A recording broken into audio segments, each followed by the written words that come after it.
des projets en entreprise générale, c'est-à-dire pour sa capacité à proposer à ses clients une approche globale de l'acte de construire.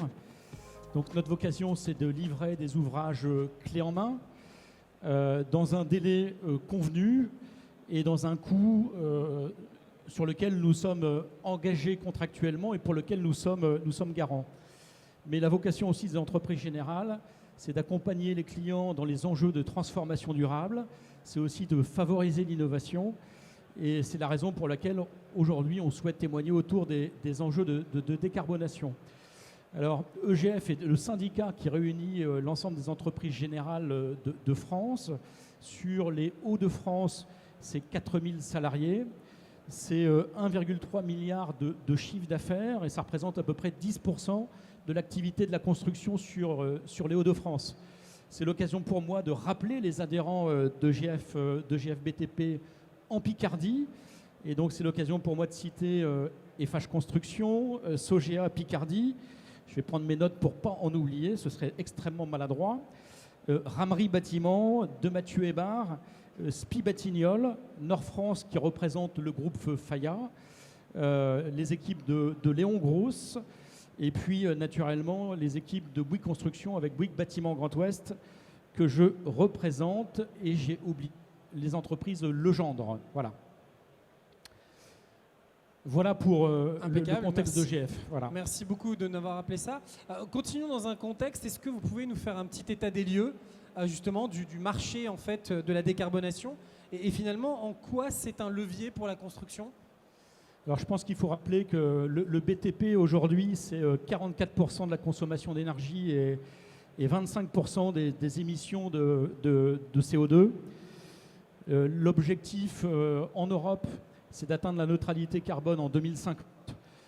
Pour ce faire, tant la France que les pays de l'Europe ont légiféré et la loi environnement et client de 2019 qui a été complétée en 2021 par la loi résilience.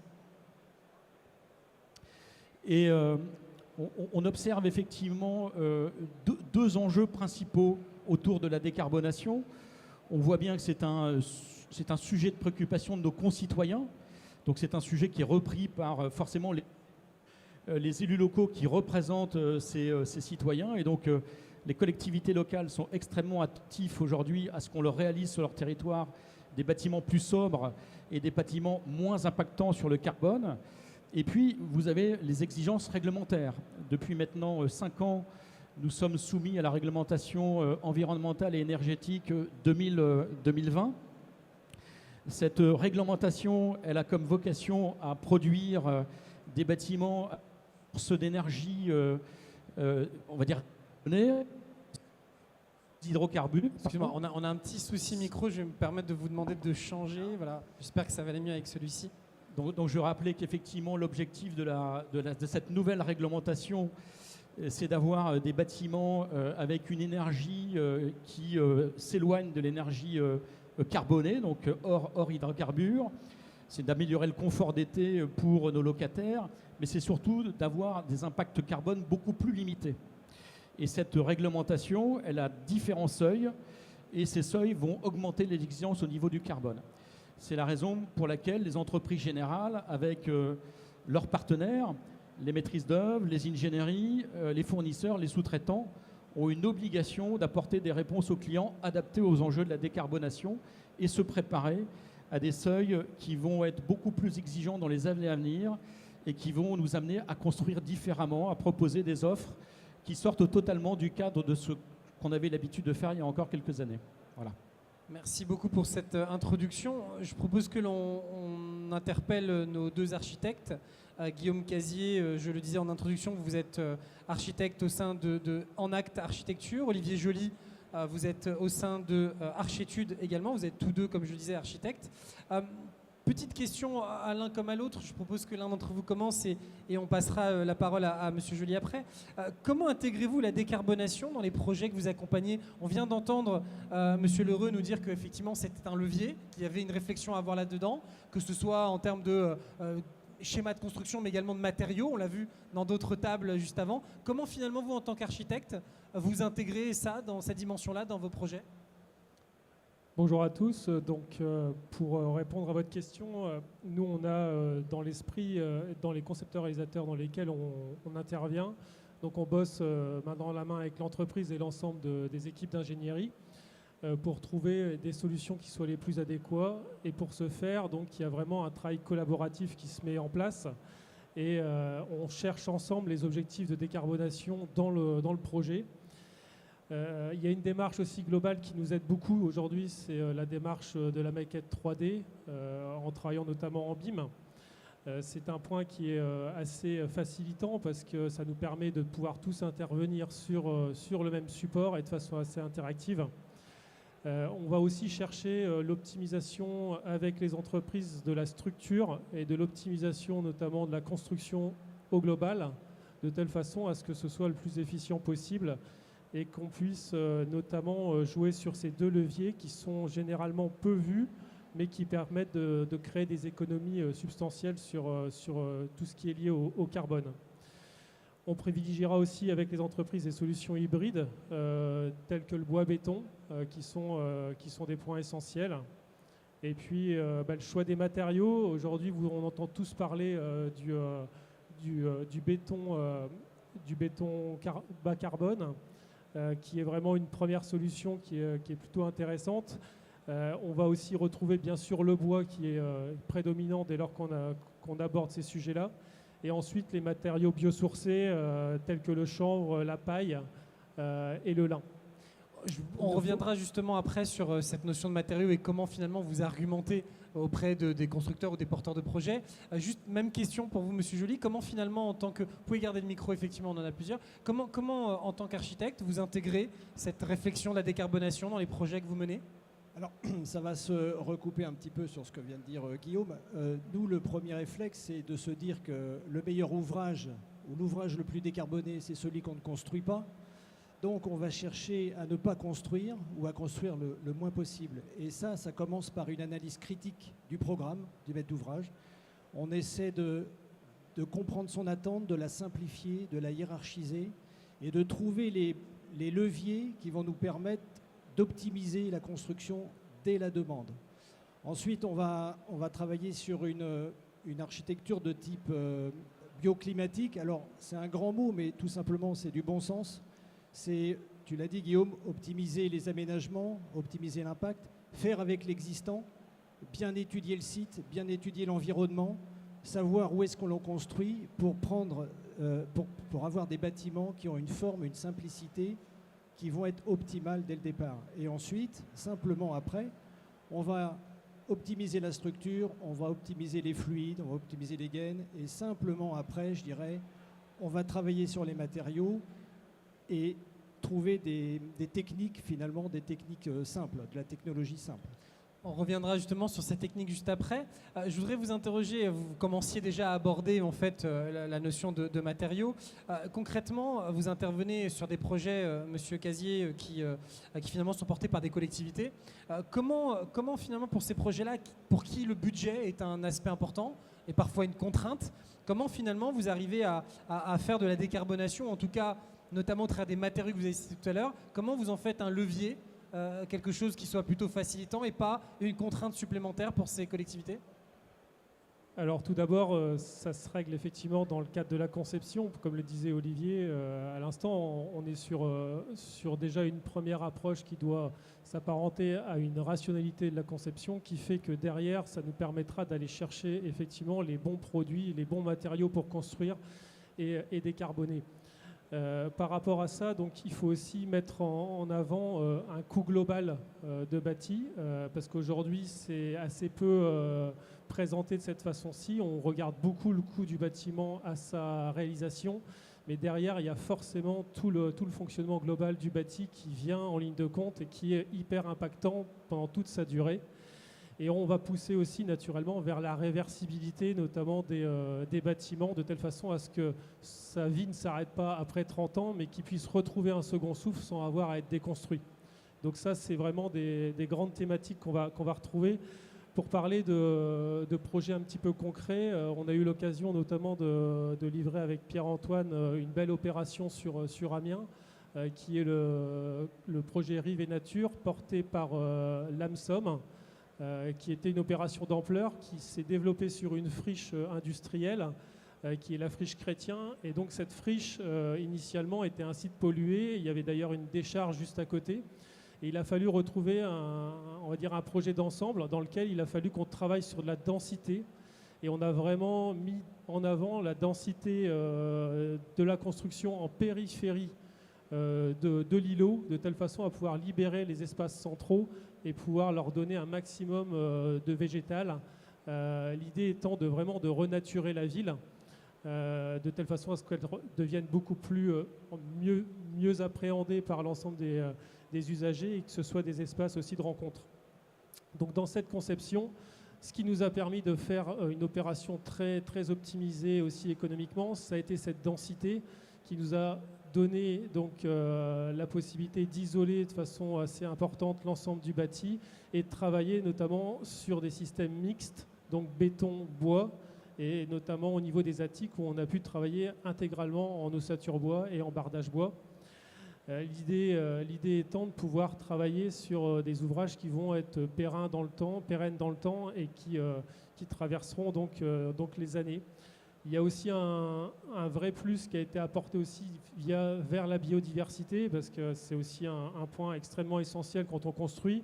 C'est qu'aujourd'hui, recréer des espaces paysagers, c'est une bonne chose, mais recréer des espaces qui sont vraiment dédiés à la biodiversité, dans lequel en fait l'homme intervient très peu, ce sont des points aussi qui nous paraissent pertinents. Notamment pour les oiseaux, on a recréé notamment des quelques nids ou des espaces où on va dire l'ensemble des insectes peuvent se développer sans trop de soucis, et dans lequel en fait en entretien c'est extrêmement limité, donc du coup c'est pas très engageant non plus pour notre client et c'est pas très contraignant. Donc voilà, et après bien évidemment il y a l'ensemble du cadre de vie, il y a l'ensemble de l'optimisation, parce que dès lors qu'on travaille sur de la densité, on est optimisé. Et c'était une opération au-delà de son caractère et de son volume, qui était portée aussi pour donner la possibilité à des couples de pouvoir investir sur Amiens dans de bonnes conditions, c'est-à-dire avec des prix optimisés de sortie. C'est ce qu'on appelle de l'accession. Et donc de ce côté-là, ça a été un sujet qui a extrêmement bien marché. Voilà. Merci beaucoup. Je vous entendais parler justement de matériaux techniques, matériaux nobles. Alors, c'est intéressant aussi d'entendre que ce matin, on parlait de bois. Aujourd'hui, là, vous mélangez bois et finalement béton. Il n'y a pas forcément de limite à mélanger des matériaux naturels, matériaux bruts, et des matériaux plus travaillés. Maintenant qu'on vient de parler justement de cette notion un peu de matériaux nobles, vous avez dit en introduction que finalement la construction la plus propre, finalement celle qu'on ne fait pas. Comment la réhabilitation, parce que vous avez commencé à initier le sujet, ça nous intéresse d'aller plus loin avec vous là-dessus, comment finalement la réhabilitation devient une réponse aussi à la décarbonation, et comment ça s'inscrit dans les projets parfois de collectivités où au-delà de vouloir économiser ou de vouloir minimiser l'impact, il y a une réalité qui est en lien avec l'attente des habitants peut-être de ce projet-là. Comment finalement la réhabilitation s'inscrit là-dedans en fait? Pour la réhabilitation, il y a le neuf, il y a la réhabilitation. En réhabilitation, effectivement, il y a beaucoup de solutions en termes de matériaux biosourcés, en termes de réutilisation d'éléments sanitaires par exemple. Il y a beaucoup de choses, mais ce dont j'aimerais parler, c'est l'entre-deux. C'est-à-dire qu'on a des constructions neuves, on a de la réhabilitation, et entre les deux, on a de la réutilisation d'ouvrages. Et un exemple que j'ai qui me vient à la tête, c'est un maître d'ouvrage qui lance sur un terrain comportant déjà un parking souterrain, veut construire un immeuble dessus en démolissant, bien sûr, auparavant, on veut démolir le parking. Et on s'est posé la question, on s'est dit, plutôt que de démolir et reconstruire, on va essayer de réutiliser l'ouvrage. Alors, ça demande, et c'est là qu'avec les entreprises c'est intéressant, c'est la conception-réalisation a été faite par le législateur pour des projets innovants, dans des cas concrets. Aujourd'hui, ça s'est un peu généralisé, et le gros atout de ce mode de fonctionnement, c'est de pouvoir cerner les problèmes techniques et financiers dès le départ. Et les conceptions-réalisations sont des moments où on peut innover justement sur cette question-là. Alors on a fait une préétude sur les deux cas et on a comparé. On est arrivé à quelle solution? Le neuf, 100% et la reconstruction sur un ouvrage existant, On a gagné à peu près 10% en bilan carbone. On a gagné un peu financièrement. Ce n'est pas le plus intéressant, mais à coût quasi équivalent, on arrive à un gain énorme en termes de bilan carbone. On a été obligé de travailler avec de la structure bois pour alléger la charge sur cet ouvrage existant. On a travaillé avec le FOB, tu l'as dit, avec des façades en bois. Tout ça pour dire qu'il y a des solutions de réutilisation de bâtiments et c'est là que vraiment on gagne beaucoup, beaucoup, beaucoup plus qu'en réutilisant des matériaux biosourcés. Oui, est-ce que c'est simple de convaincre des entreprises générales d'aller vers ça? Est-ce que finalement la marge qui est faite aussi parfois sur les matériaux n'est pas un argument pour aller répondre à tel ou tel appel d'offres? Est-ce que finalement cette notion de réhabilitation qui est que vous appelez d'un vœu qui est très sensé effectivement, mais est-ce que véritablement c'est un levier pour tout le monde? Ça l'est pour le client final si ça lui coûte moins cher, mais est-ce que ça l'est pour aussi les constructeurs chez qui finalement je suppose on crée des contraintes supplémentaires? Je ne sais pas qui est peut-être le mieux placé pour répondre, mais... Oui, ça demande beaucoup de temps et il faut bien qu'on comprenne que si on veut décarboner, il faut qu'on se donne le temps de réfléchir. Et effectivement, ça pose la question d'études et de temps d'études. Mais généralement, quand on a une solution qui arrive en travaillant avec les entreprises, on arrive à la même conclusion de se dire c'est la bonne direction. Généralement, il n'y a pas de débat parce qu'on se dit, bien sûr, c'est évident. Après, la deuxième étape, c'est d'arriver à persuader le maître d'ouvrage que finalement, c'est une bonne idée. Il ne faut quand même pas oublier qu'en France, si on parle du parc immobilier de logement, on a 18% des logements qui ne sont non occupés en France. Donc ça veut dire qu'on a 18% des logements, c'est-à-dire... vous voyez quoi, c'est quasiment un logement sur 5. Vous regardez 5 logements, il y en a un qui n'est pas occupé. Donc je crois qu'il faut qu'on se pose la question de réutiliser ces équipements, de changer leur destination, de ne pas hésiter à se poser sur des infrastructures existantes, même si a priori on n'a pas envie de les garder. Et quand j'ai dit 10% de bilan carbone gagné, c'est dommage, mais on n'a pas compté le bilan carbone de la démolition qui, elle, n'est pas comptabilisée par la législation. Donc en fait, c'est 10% de gagné sans compter le bilan carbone de la démol. Monsieur Lheureux, vous vouliez rebondir sur ma remarque? Non, je suis tout à fait d'accord avec le témoignage d'Olivier. En fait, on apporte de la complémentarité. Les entreprises générales, elles n'ont aucune difficulté à être force de proposition à la fois sur des prescriptions de méthodologies constructives qui évoluent. C'est sûr qu'on coule de moins en moins de béton. En 10 ans, les entreprises générales ont divisé leur consommation de béton par 2. Elles n'ont pas diminué leur chiffre d'affaires par 2, bien au contraire. Et donc, elles trouvent d'autres alternatives. Guillaume en a parlé, construction mix bois-béton, des constructions 100% béton, ou alors réalisées... On a décidément un vrai souci avec ce micro, je suis désolé. Avec des produits qui sont effectivement issus de la revalorisation ou de filières d'origine biosourcée et naturellement de l'économie circulaire. Donc, on a la chance dans nos organisations en tant qu'entreprise générale de disposer de ressources dédiées qui sont soit locales, soit centralisées, qui permettent de capitaliser les retours d'expérience et donc d'être force de proposition pour se différencier vis-à-vis de nos clients sur ces thématiques-là. Merci beaucoup pour la complémentarité de vos réponses. Je propose qu'on passe à Monsieur Dehédin. Monsieur Dehédin, finalement, vous travaillez pour l'État, vous représentez l'État aujourd'hui autour de la table. Quel est finalement, avec tout ce que l'on vient d'entendre aussi, qui va certainement nourrir votre réponse, mais quelle est l'attente de l'État, quel est son engagement finalement dans l'intégration de cette dimension faible impact carbone dans la construction? Bonjour à toutes et à tous, donc je vous remercie de m'accueillir aujourd'hui. Je vais tenter effectivement de porter la parole de l'État en étant clair, concis et constructif, ce qui est un petit exercice d'équilibriste par les temps qui courent. Alors je vais porter la parole au travers du projet de la nouvelle cité administrative qui s'est construit à Amiens derrière le quartier de la Gare et qui est un projet qui illustre parfaitement tout ce qui vient de se dire. Comment et pourquoi l'État s'investit et s'engage dans ce type de projet? En quelques mots, pourquoi? Tout simplement parce qu'aujourd'hui, les porteurs de projets État n'ont pas d'autre choix s'ils veulent voir leur projet franchir les étapes de budgétisation et de validation que de proposer des projets vertueux, responsables, avec un certain niveau de sobriété. L'État aime bien employer le mot sobriété dans ses projets, tout en restant innovant. On n'oublie jamais d'être innovant, donc On essaie d'être vertueux et sobre, mais on essaie quand même de se projeter sur des nouvelles technologies et les nouvelles possibilités qu'offre la construction. Donc ça, c'est l'enjeu et c'est l'ambition de l'État. Comment il y parvient? Alors, le projet de la cité administrative, historiquement, je remonte rapidement, 2016, Amiens vient de perdre son statut de capitale régionale. L'État s'engage auprès de la collectivité, auprès de la ville d'Amiens, pour maintenir l'administration à un haut niveau de représentation sur le territoire. Un contrat est signé entre l'État et la métropole.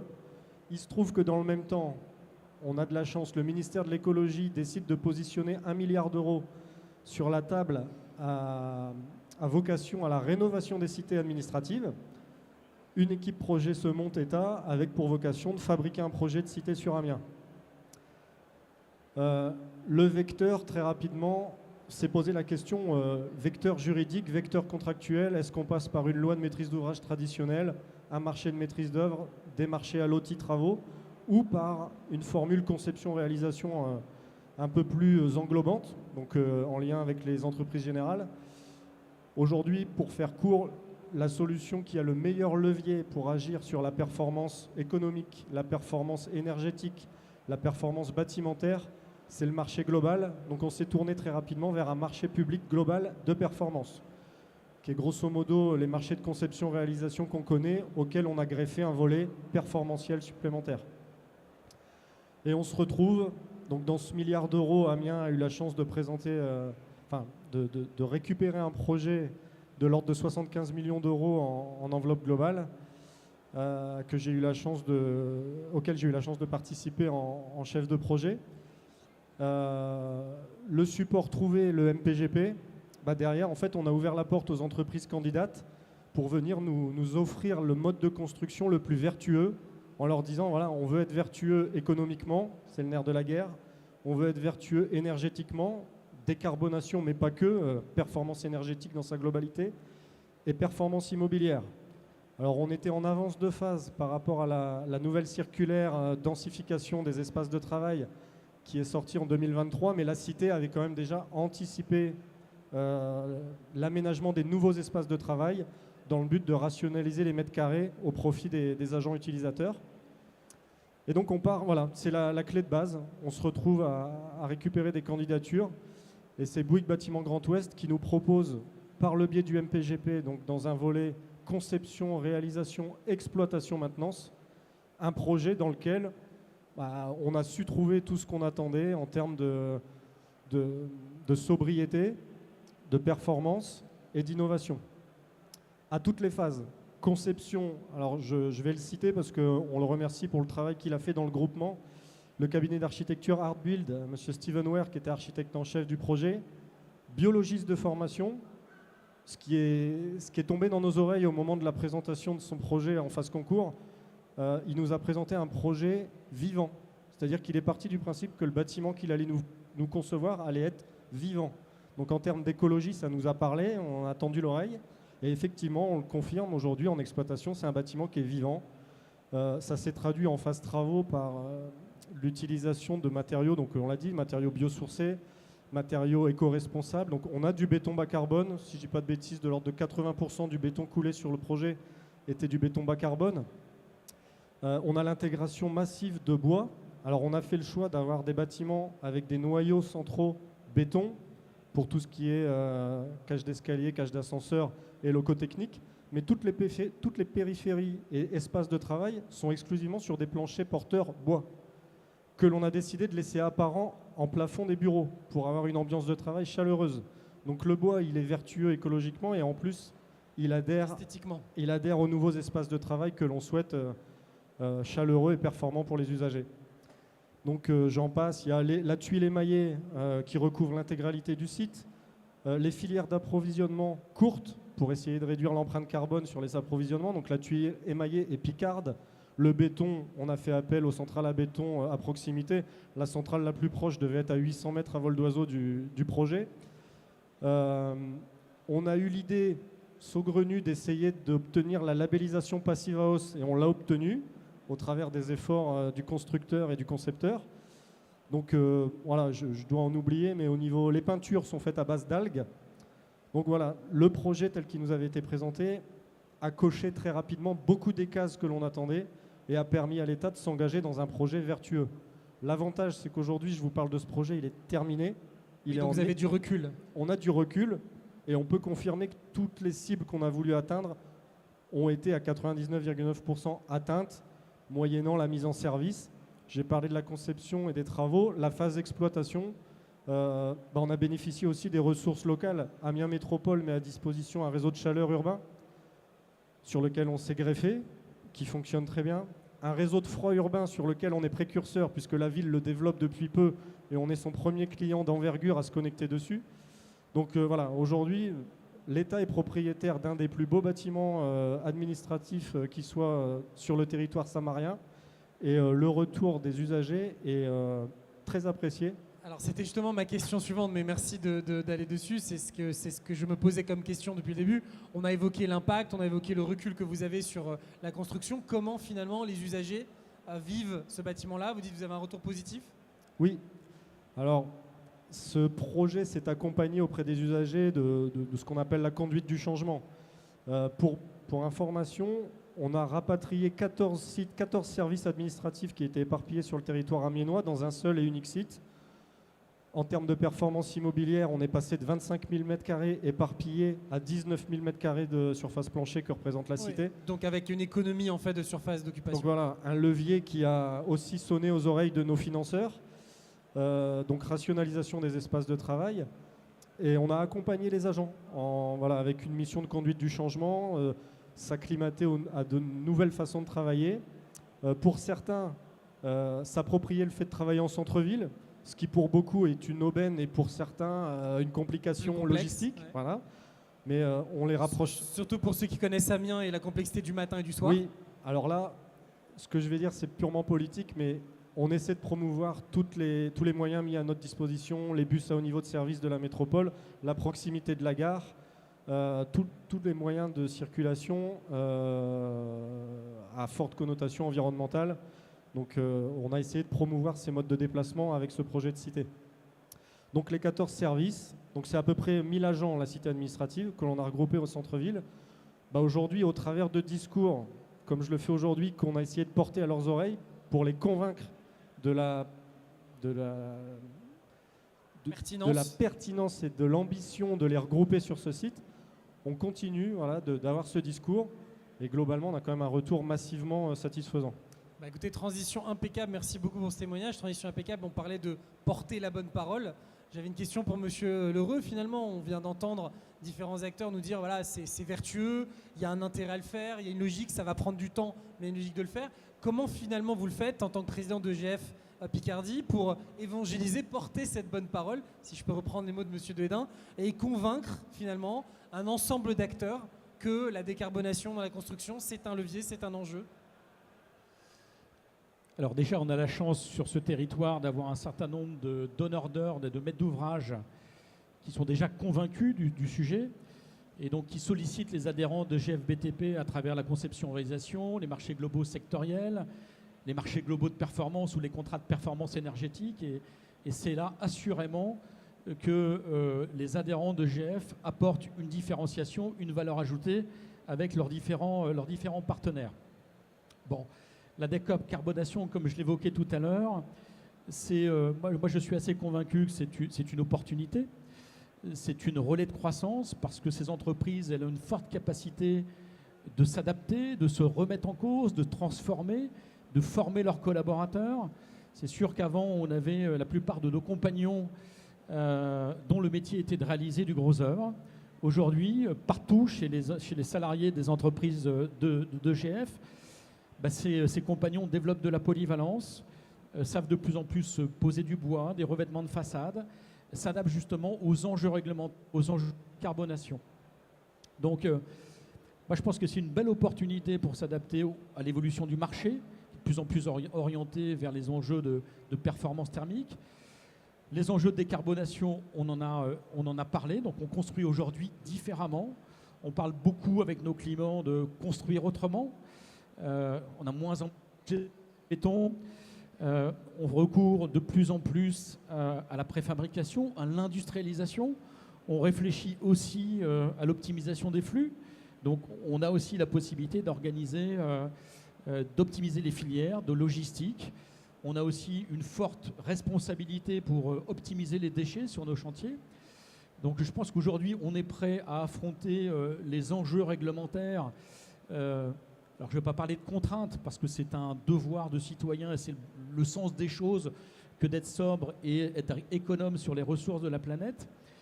Mais la législation va nous challenger, voilà, va vraiment nous challenger quand on regarde les seuils 2028 ou 2031 auxquels on va être confronté. On ne pourra plus se contenter uniquement de mettre du béton par carbone, de mettre du bois. Ça ne va pas suffire. Ça va pas suffire. Il va falloir qu'on exploite toutes les filières de revalorisation, biosourcées. Et on voit plein de nouveaux acteurs qu'on rencontre d'ailleurs sur le salon. Et tout ça fait qu'on a des projets de plus en plus vertueux. Je pense aussi que c'est une opportunité pour attirer aussi des nouveaux talents, des nouveaux collaborateurs.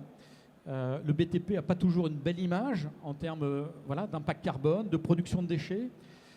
Et aujourd'hui, nos jeunes veulent du sens. Ils veulent faire un métier qui a du sens. Bon, tout ce qu'on porte, c'est une opportunité aussi de réattirer dans le secteur du bâtiment les meilleurs profils. Et ça c'est une très bonne chose. Donc moi, je suis très optimiste pour la suite. Et j'invite aussi tous les donneurs d'ordre, les maîtres d'ouvrage qui ne sont pas encore convaincus par l'apport de l'entreprise générale, l'apport des partenariats qu'on crée avec les architectes locaux, les bureaux d'études locaux, pour répondre à ces enjeux réglementaires, de venir recourir à l'entreprise générale, parce qu'on est là pour leur garantir un objet de qualité à un coût maîtrisé dans les délais convenus, mais en respectant aussi les exigences réglementaires de plus en plus contraignantes auxquelles nous sommes confrontés. Voilà. Merci pour cet apport également. Alors, il nous reste encore quelques minutes. Je vais en profiter pour m'adresser à nos deux architectes. Notamment, dans le cadre de la préparation, on a échangé. Certains d'entre vous, notamment, je crois que c'est Monsieur Casier, ou votre cabinet s'appelle En Acte. C'est-à-dire qu'en fait, on sent, et puis on sent la passion dans la façon de vous exprimer, réhabilitation de bâtiments. On a évoqué, Monsieur Leroy l'a dit, c'est une opportunité pour les entreprises générales dans la construction. Ça l'est également pour l'État qui s'engage et qui, a priori, en plus peut se targuer d'avoir du résultat, puisqu'avec du recul, vraisemblablement, cette logique de décarbonation, elle peut avoir un impact positif aussi bien pour les parties prenantes externes au projet que pour celles qui vont vivre au sein du bâtiment lui-même. Est-ce que finalement, cette conviction que vous avez exprimée dans cette table ronde, est-ce qu'elle est partagée dans toute la profession de l'architecture? Est-ce que finalement, c'est uniquement sur certains projets? Voilà, concrètement, est-ce qu'on doit évangéliser uniquement le monde de la construction, ou est-ce qu'il ne faut pas être en amont déjà, et pour ceux qui nous sortent des beaux projets, qu'ils intègrent également cette dimension décarbonation? Alors, pour parler un petit peu de notre métier, aujourd'hui, on est quand même dans l'architecture plutôt un métier de passionné. Donc, généralement, tout ce qui a trait, on va dire, à l'évolution sociétale, c'est des points qui nous sont hyper importants, et on se sent aussi investi d'une mission par rapport à ça. Et ça, je pense qu'on le vit tous un petit peu de cette façon-là. Il faut rappeler aussi que la décarbonation, c'est pas une option, c'est une obligation réglementaire et c'est une obligation sociétale. Et donc, par ce biais, obligatoirement, on a l'obligation et on se donne l'obligation d'aller plus loin que ce que va nous imposer la réglementation telle qu'elle est établie aujourd'hui. Très bien, merci Monsieur Joly. Peut-être un complément, votre point de vue là-dessus? Parce que alors j'entends, alors je vais peut-être être un peu provocateur, mais il y a plein de sujets qui sont aujourd'hui réglementaires. Le fait de faire appel à de l'insertion sur certains appels d'offres, on sait que c'est pas si évident que ça. La décarbonation, pas plus non plus. Aujourd'hui, au-delà de l'obligation réglementaire, est-ce que, alors j'ai bien aimé cette notion de c'est un métier passion. Concrètement, est-ce que vous rebondissez là-dessus en partageant ce qui a été dit par Monsieur Casier? Oui, bien sûr. Déjà, je voudrais qu'on remercie la préfecture de nous libérer 15 000 m² dans Amiens, si j'ai fait le bon calcul. Donc ça, c'est impeccable. On va pouvoir travailler sur les 15 000 que vous Et au prix du mètre carré, ça peut être sympa, voilà, effectivement. Il y a un vrai levier. Ça, c'est bien. Si, je rejoins tout à fait ce que disait Guillaume. Je crois que nous, on est tous convaincus, surtout les plus jeunes générations, clairement, une jeune génération qui arrive dans nos agences avec des CV et avec des prétentions, ils sont beaucoup plus intéressés par la réhabilitation et la rénovation que par le neuf, il faut le savoir. Et la deuxième chose, ce qui nous manque quand même, c'est le temps, j'en ai parlé tout à l'heure. Il faut absolument qu'on ait un temps de réflexion. On a aujourd'hui des outils informatiques. On a le BIM, Guillaume en a parlé. On a des outils informatiques qui nous permettent d'aller plus vite. Mais il faudrait que ces outils informatiques ils nous permettent d'aller plus loin et non pas plus vite. Et que ça nous permette de pousser les réflexions et d'avoir le temps. Le temps d'étude, c'est un temps d'investissement. On investit un peu de temps d'étude pour un bâtiment qui va perdurer pendant 30 ans, 50 ans. Donc je crois qu'il faut arriver à maîtriser ce timing. Et la dernière chose, on a beaucoup parlé d'environnement, on a parlé de biosourcés, on a parlé de plein de choses, on n'a pas parlé d'architecture. Nous, en plus, notre passion, c'est quand même de faire des bâtiments qui s'intègrent dans l'environnement d'un point de vue esthétique, c'est de parler du patrimoine. Donc tout ce dont on vient de parler, il faut bien comprendre que ce n'est pas pour nous une unique réponse technique, mais aussi une réponse esthétique, architecturale et patrimoniale. Et c'est là que ça se corse un peu, c'est d'avoir une réponse efficiente, optimale et en plus qui s'intègre dans un environnement au sens large du terme. Mêler esthétique et technique. Merci beaucoup. Effectivement, on arrive au bout de notre table ronde. Merci beaucoup pour vos apports. Je pense qu'on peut les applaudir assez chaleureusement. Merci à vous. Vous avez pas mal éclairé ce sujet de la décarbonation. Merci beaucoup à vous, messieurs.